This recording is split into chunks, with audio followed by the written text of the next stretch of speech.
I smack the guard's hand. If you want to keep that, I suggest you keep it to yourself. Temper, temper, 0925. Bitch, please, you've not seen a thing. She looks at me and raises an eyebrow. Mm-hmm. Get in the shower. Yes. My daily disinfecting. You know, it could use some adhesive duckies on the floor. It's dangerous. Someone could slip. I walk forward and start prepping myself for the shower. Well, be thankful none of the men are here. They may just take advantage of an accidental slip. The guard shakes her head, watching me intently as I begin to prepare. Pieces of shit. Yeah, well, lucky for them, they aren't here. I step into the shower and turn it on, goosebumps forming on my forearms as the cold water hits. No use waiting for it to warm up. There isn't any warm water. Not like they'd wait for it anyways. I quickly duck under the pathetic stream, rinse, then lather with the cheap bar soap. It burns the cuts and scratches all down my arms and back. Hell, it burns the skin that isn't even broken. After another quick rinse, I get out and dry off. I quickly get dried off and back into my jumpsuit. Orange, plain, prisoner-like. I'm guided to the main mess hall where others like myself are eating their morning oatmeal. As I get my portion, I look around and see that all the tables are either mostly or partially filled. Only one has a single individual, a smaller, petite, blonde woman, quietly eating her breakfast. I walk over to the little blonde woman and sit without a word and start eating my meal. She looks up at me and nods as I sit down. I'm racking my memory trying to recall her name. Penelope? Yeah, that's gotta be it. I look up at her. It's Penelope, isn't it? The girl jumps a little at the sound of my voice. I recall her being relatively introverted, quiet, a bookworm type, but she quickly recovers and almost vigorously at that point. I am, yes ma'am, Penelope Evergreen, and you are Miss Wolf? Hedra Wolf? Yeah, Hedrit's fine. What are you in for? Breathing too loud? Wrong color hair? Oh, sorry, Miss Hedra. I'm here for a couple of reasons. First, it's because I can normally go invisible, completely see-through, but they seem to have some sort of barrier that prevents me from doing that. Second, I am part of a bloodline. Hella! Something like that. They said that I should have abilities even beyond going invisible, but I don't know. I haven't seen or heard of anything like that. Penelope continues eating her oatmeal, returning her gaze to the table mat. You?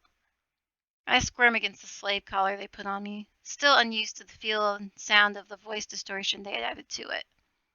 Well, I'm a clan member as well. Siren clan, specifically of the Phoenix line.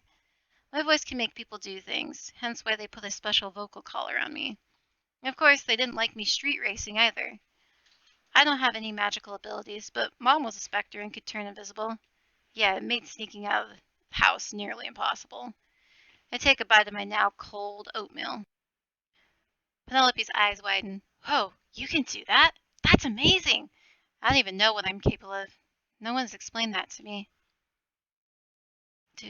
Do you think there's any hope of us getting out of here? Well, from what I understand of the Hella clan, they're pretty badass. You should be able to summon your own special weapon. If I remember correctly, they're a female-only clan. Some say anything is possible if you want it bad enough. Either way, Noctis is my witness. I'm gonna find out. I wink at her. She smiles at me, now curious if an all-female clan of warriors is true, and if so, what the implications of that are. She looks up and bobs her head. That looks like trouble. As I turn my head to look, I notice a woman with green skin and slight tusks, speaking with a group of guards and one of the wardens. She's animated in her conversation, clearly frustrated and upset about something. Let's go be nosy. I leave my sticky glob of oatmeal and casually walk over and listen. As I get closer, I can hear more and more of the conversation. So who, then, are you protecting? Because it certainly looks to me like you aren't protecting these folks here. This looks more like a prison colony, not a center of understanding and education. If that's the case, then this is not what I signed up for. Must be a new recruit. She's lucky they don't toss her in with us. She's not pure human after all. Maybe, but she ain't wearing their uniform. What kind of outfit is that anyways? As I look and notice that Penelope is correct. Rather than the gray shirt and black cargo pants the guards wear, the orc, or half-orc, is wearing a white shirt with a leather vest. Pleather, maybe. She has gray pants and a whole slew of items on either side of her thighs, attached to a leather belt. She is also one of the few who actually has a weapon, an older Mauser 196. I walk over to them. Well, hello, Miss Clearly Not a Guard. I'm Hedrick Wolf, also known as 0925 to those not smart enough to remember names. I wouldn't try reasoning with these idiots. They only have a few brain cells. The warden brushes his hand at me. Back to your breakfast, 0925. We're discussing important matters here. Guards! Two of the guards step forward, beginning to move my direction to herd me back to the tables. Before they can get any further, the orc raises her hand. Stop! I would very much like to hear from one of the residents here what they have to say about this place. Miss Wolf, do you feel the men and women are taking proper care of you? I raise my eyebrows. You got to be kidding me. Is this a joke? Well, I'll play along. Well, early this morning, I complained that my shower was dangerous and I could slip and fall. The female guard was so kind to remind me that I was lucky she was there and not a male guard. Because if I did slip, they might take advantage of my accident. Oh yeah, so yes, everything is just great here. I smile and tilt my head in a sarcastic manner. She looks at me for a moment before her gaze returns to the warden. I'm pretty sure there is a renewed fire in her eyes. This place, you people, it's all going to Simon, and none of you care? There is a moment where I sense a contemplation do something drastic and stupid from the orc, but the moment seems to pass, and she simply shakes her head. I will bring this report back to the shareholders. Maybe they will have something to say about things here. The warden chuckles. What, you think they don't already know? Why do you think we're allowed to continue? Oh, they know and allow this. In fact, they want this. Dumbass in charge is correct. Where do you think they got top tech like my vocal collar? I flick the collar and make the voice a little extra robotic to make my point. I'd be very careful when you leave here. Life is a meaningless thing to these people, Miss Ismay Vandre. She glares back at the warden, who laughs at her threatening gaze. I'll be sure to watch my back then. Thank you, Miss Wolf. The orc storms off towards the exit, clearly upset at the situation. Well, I'm going to get my ass handed to me later. At the very least, no supper. I smile at the warden. Back to your breakfast, 0925. The warden growls as guards, taking another step forward. All right, I'll get your panties in the wad. I walk back over to the table and sit. As I sit down, Penelope is simply shaking her head. That probably just landed you in some hot water. Worth it. Maybe we got a friend out of it as well. I hope so. Can't have too many of those here. Penelope looks at me, wondering for a moment before she asks, How long will you be in for? Well, I'm not getting out of here for good behavior. Honestly, I don't know. They haven't really told me anything. You? I think they mentioned a few more months, but that was what they said a few months ago as well. She shakes her head. I just wish I could get out of here. That would be nice. Well, why don't we get out of here? Together. She pulls her sleeves and reveals a very elaborate tattoo. It's a distance sigil. If I get outside a certain radius of the building, I get massively sick. Spend longer than a few days, it kills me. You don't have one? I roll up my sleeve to look. Well, Penelope has a sigil, but my forearm is bare. No such markings to be found. Weird. I'll look at it for a second. Yeah, I don't have one. Maybe they couldn't find a place for it with all my tattoos. Or, Penelope sighs, they're just concerned with me escaping. In any case, a breakout would be hard, but not impossible. Huh, I'm almost insulted. What do they think, I'm not dangerous? You're tiny and cute. There's a button. At least I had tattoos before I got here. You really think I'm cute? Penelope smiles at the compliment, a brightness now present in her eyes. To be fair, I did sneak into the third largest bank in Patria, and stole more than 3 million credits before I was discovered. The fuck, really? She nods. Part of my invisibility allows me to pass through solid objects. It's pretty cool and allows me to go where I please. But it makes me even more dangerous. Bit of a flex, but wait, so all I have to do is get that thing off of you? I sat back thinking, how did they get it on you? Some creepy guy here. He put his hands on my arm, then there was a flash of light, then bam, the tattoo was there. I tried escaping that night. Made it to the edge of the perimeter before I doubled over throwing up. Ugh. The guy a prisoner or a turnkey? Neither. He was an assistant to the warden. That's more difficult to work with. If I could figure out how to get my collar off, it would be easier. That would take a serious mechanic, which I would guess we also don't have. Penelope shakes her head. Maybe we need to ask around to see if anyone knows anyone. Good idea. Got any suggestions? Not at the moment. Keep working with that Ismay woman. She comes by at least twice a week. I'll listen around and see if anyone else is worthwhile. And who knows? Maybe Ismay knows someone. Yeah, sounds good. Penelope finishes up her oatmeal and stands. She looks at me and smiles again. She asks a simple question, one that brings me to a simpler time before all of this. Friends? I reach out my hand and shake hers. Friends. She takes my hand. I know her grip is surprisingly strong for someone as small and as cute as she is. She brings her tray to the kitchen and heads back to the cells to dress for whatever PT is assigned for the day. I do the same and walk to my cell. Well, let's see what trouble I've created for myself. I change from my sleeping suit into my workout suit, the whole affair taking less than a few minutes. As I begin making my way outside, I can see my guard talking to the warden. The guard nods and sighs before walking over to me. Well, congratulations. Looks like your PT today is a 5-mile run. Yay for me. I follow the guard to the PT area. As I get to PT, I note that there are already men and women doing their various assigned exercises. However, only one is running on the track.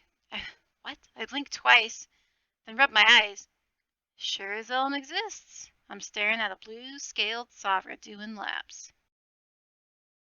Neat! I run to catch up with them. It takes me a good 3 laps to catch up with the Savra, his being taller and having a longer gait not helping my cause at all. Still, he notices me and purposely slows his pace to allow me to catch up. As I approach, I can tell he's barely exerted much effort in his run, whereas I'm starting to feel my lack of sufficient sustenance and diet. He looks down at me, his golden eyes kind and something, fascinating. Yes, scaleless one? Just thought I'd take the opportunity to run next to someone who's not a turnkey. Well, also, I've never met a sovereign, and I'm nosy and curious. Not so easy to run and speak. Slow your pace, one stride. I can't help it, I've got short legs. We all have our shortcomings. I can't help looking like a monster, but I do. Monster, I think you're magnificent. Besides, it's not often you meet another natural blue. I flick my ponytail and smirk at him. Natural? I don't think I've heard or seen that before. Yep, runs in the family. Blue hair, white eyes. Name's Hedrick Wolf. It's a pleasure to make your acquaintance, Mr. Kiro Nokomoto. Fascinating. Nice to meet you, Kiro. What you in for? Is it not obvious? He looks at me, a sad expression filling his golden eyes. Well, I was just wondering if you at least punched them in the nose before you went. I sure as Asylum did. I wink at him. He chuckles, but again is serious. Not this time. My lord's final wish was for me to survive and fight another day. My tone goes serious. I see. I'm sorry for your loss. Thank you, but do not be sorry. He smiles upon me from paradise. Well, maybe my mother is smiling down too. If she is anything like you, then yes, she is. Kira looks to me, kindly, warmly. I smile at him. Hey, want to be friends? Certainly. You can't have too many here. Agreed. Well, I have 5 miles to run, and I'm not good at talking and running. Then let's run in silence. I nod and set my pace. Kira does a good job matching my pace. My exercise is brutal regimen today, but I find that having a companion silently cheering for me and supporting me allows me to finish my 5 miles after a couple hours. I'm hot, bothered, exhausted, but successful. The guard walks over and hands me an electrolyte beverage and towel. Let's get you washed up and ready for lunch. As I take a moment to drink, I notice a couple of larger male guards approach the Savra. They immediately clamp his hands and feet, then pull him by his hands. He looks regal, even with his chains, but he willingly follows them. Maybe we have a small force after all. I follow the guard. I return to my cell after another cold shower and change into more relaxed clothing for the day. I head to the lunchroom. My legs feel like jelly now that the runner's high has faded, and I notice Penelope is again sitting by herself for lunch. It's a simple meal of chicken and rice with broccoli, but an effective one. She notices me and waves like a schoolgirl for me to join her. I walk her way and look for Kiro as I go. As I look and see Kiro, I notice that he is just getting out of the serving line. A few of the male guards are watching him intently and making comments that can't quite make out, but definitely are talking about him in some way or another. I wave at him to join us and sit with Penelope. Hey, I made another friend today. I think you'll get along with him. Oh, really? Who? Penelope stops when the large Savra pulls up to my table. He carefully sits down, ensuring his tail is coiled under the bench and unable to trip anyone. He looks to the small blonde and flashes his toothy smile. Hello, I'm Kiro Nakamoto. Penelope Evergreen. Pleasure to meet you, Penelope. Likewise. Penelope looks at me with a what the heck expression. I smile at both of them, clearly pleased at making two friends in one day.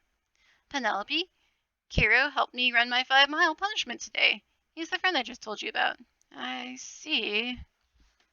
Penelope's gaze returns to Kiro, who again smiles at her. This time, though, she smiles back and goes back to eating her food. She looks at me after a few bites and mentions, I asked around and no one is powerful enough to change the sigil. Shouldn't be surprised with how young most everyone is here. I look at Penelope. Does she not like Kiro? Given that I just met her and gained her as a friend, Penelope is very hard to read with her prejudices and thoughts on others. Pretty sure she doesn't dislike him, but I'm not sure what she truly thinks or feels towards the Savra. Well, everyone may need to get used to each other. None of us are exactly normal. Yeah, it makes for interesting prison when I look at her for a second. Most of us haven't committed crimes. Maybe we can convince the sigil guy to remove yours. Most things can be bought one way or another. Well, hopefully it's at a reasonable price if it needs to be bought. Penelope bites her lip, obviously nervous of the implications of that idea. Kiro eats a couple more bites, mulling over my comment before he looks at me. Edrit, what do you mean most of us haven't committed crimes? Penelope suddenly turns bright pink and turns away from the Savra in embarrassment. Kiro turns his head, then body to face the smaller woman next to him. He cocks his head and his tongue flicks out, much like a serpent's. What's so embarrassing? Penelope looks to me and glares daggers before she turns to Kiro. I may or may not have. May have? Kiro interrupts. May have robbed a pretty prominent bank and got caught. The Savra stares at the girl for a minute before returning his meal without another word. Oh boy. What I meant is sometimes my temper gets the best of me and rules piss me off. Sue me. I've done a few illegal things. I wink at Penelope. You broke the law by being scaly and blue. I suppose I did. Kiro relents. His gaze is still on Penelope from time to time, but he turns back to his food. As the three of us eat, I notice that 3 other prisoners are pointing at us and speaking in low tones. Specifically, they are pointing at Kiro and nodding. One of the men get up, having stacked all of the table's foods on drinks on his tray, begins making his way our direction. Technically, the tray drop off, but not in a direct route. I jerk my head at him. Looks like we're about to have trouble. Fine by me. I could use a little fight to loosen up the muscles. Same. Kiro nods and says, moving his head side to side. Penelope looks over her shoulder and says, well, this will be a fun day. I ready my eating utensils as I make an improvised weapon. I guess my plastic fork and knife have about one good hit before they will break, depending on how well I hit. The man walks over and gets to be a few feet away from Kiro. He nods without looking at his friends. They begin to stand as the man with the tray suddenly stumbles behind Kiro and gets to his feet. Hey, Scaly, watch the tail! What's the matter, Ugly? You not know how to walk? No, your companion here doesn't know how to keep his appendages to himself. Maybe that's why you two are friends. The man snorts out a rather rude remark. By this time, the man's two friends have joined. A couple of guards are standing at the ready, but allowing this conflict to play out for the moment. I mean, it is rather large. You sure you're not jealous of his appendage? I mean, it's okay to be small, nothing to be ashamed of. The man is about to say something when Kiro rises. I never realized it, but the Sovereign being a good 6.5 feet is quite an imposing figure. He turns to look at the man and smiles a toothy grin. It's okay, Hedget. I prefer red meat in my diet. The man gulps but raises his fist as the brawl commences.